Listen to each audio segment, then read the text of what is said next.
Current বাবার দান বাক্স মুক্ত হস্তে দান করুন। কারেন্ট বাবা, ওয়াও, চলুন আজকে কারেন্ট বাবার মাজার দেখে আসি।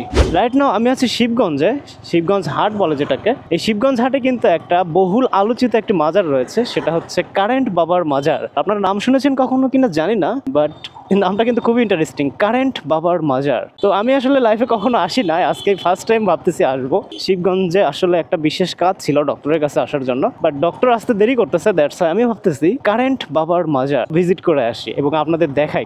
আমরা পৌঁছে গেছি সেই কারেন্ট বাবার মাজার। তো এই হচ্ছে সেই শিবগঞ্জের বহুল আলোচিত সেই কারেন্ট বাবার মাজার। বাট আমি লেখাগুলো খুঁজছিলাম, কোথায় লেখা কারেন্ট বাবার মাজার, সেই লেখাটা দেখতে পাচ্ছি না। মাজারের সামনে 2-3টা কুকুর খুব আরামে ঘুম পাচ্ছে। শীতের দিন, ওর বেশি ঠান্ডা লাগছে যার কারণে ও রোদে শুইছে। এই দুইজনের কম ঠান্ডা লাগছে যার কারণে এই দুজন ছায়ায় ঘুমাচ্ছে। এই হচ্ছে মাজারের ভিতরের অবস্থা, অ্যাজ ইউজুয়াল যেমনটা করে মাজারের ভিতরে ঠিক তেমনটাই।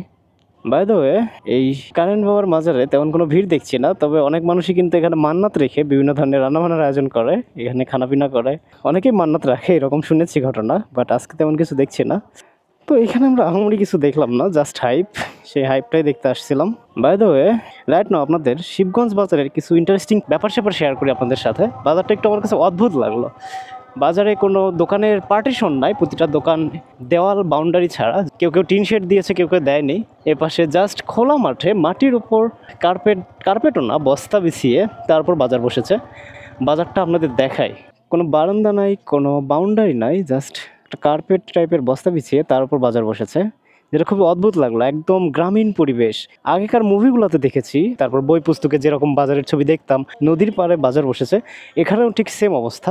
এই বাজারটি বসেছে করতোয়া নদীর ঠিক পাড়ে, এই যে এখানে লেখা আছে করতোয়া নদী স্থান শিবগঞ্জ, ঠিক তার পাড় ঘেঁষে বাজারটি বসেছে। পেপার পত্রিকা বা বিভিন্ন ধরনের ওল্ড যে নিউজ পেপার বই সেসবে দেখতাম নদীর পাড়ে কোনো বড় গাছ ঘিরে বাজার বসেছে। এখানেও কিন্তু আমি সেম জিনিসটা লক্ষ্য করতেছি, নদীর পাড়ে সেখানে বাজার বসেছে। খুবই অদ্ভুত, মানে জাস্ট ওল্ড ডেসগুলো কেমন ছিল সেটা আমি দেখতেছি, যেগুলো আমি বইয়ে পড়েছিলাম বা নিউজ পেপারে দেখেছিলাম, বিভিন্ন ম্যাগাজিনে দেখেছিলাম, তারপর বিভিন্ন ফেসবুকে ঘোরাফেরা করে না পুরাতন দিনের ছবি, নদীর পাড় ঘিরে বাজার বসেছে, আমি সেটাই লক্ষ্য করতেছি এখানে। জাস্ট ফিল দ্য বাজার। বিভিন্ন ধরনের শীতকালীন সবজি এখানে বিক্রি হচ্ছে। জাস্ট মাটিতে বস্তা বিছিয়ে তার উপরই বসেছে বাজার, খোলা বাজার যেটাই বলি না কেন। ভালো লাগছে অনেক, বাজারে হাঁটাহাঁটি করতেছি। এই জিনিসগুলা ফেসবুকে বা বিভিন্ন ধরনের সোশ্যাল মিডিয়ায় ঘোরাঘুরি করে যে 80-র দশক 90-এর দশকে বাজারঘাট কেমন ছিল, জাস্ট সেটাই আমি দেখতেছি যেন। অ্যান্ড এপাশেও টিন শেড দেওয়া কিছু বাজার আমি লক্ষ্য করতেছি। তবে ইন্টারেস্টিং লাগলো আমার কাছে ওইটাই, বিকজ অফ ওই ছবিগুলো আমি বইয়ে পড়েছি, বিভিন্ন জায়গায় দেখেছি। মোটামুটি অদ্ভুত এক বাজার, পুরান আমলের মতো।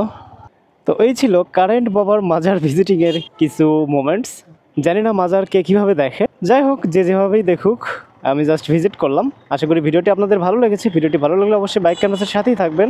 পরবর্তী ভিডিও দেখার আমন্ত্রণ জানিয়ে আজকে এখানেই বিদায় নিচ্ছি। Till then stay tuned, be happy, আল্লাহ হাফিজ, আসসালামু আলাইকুম।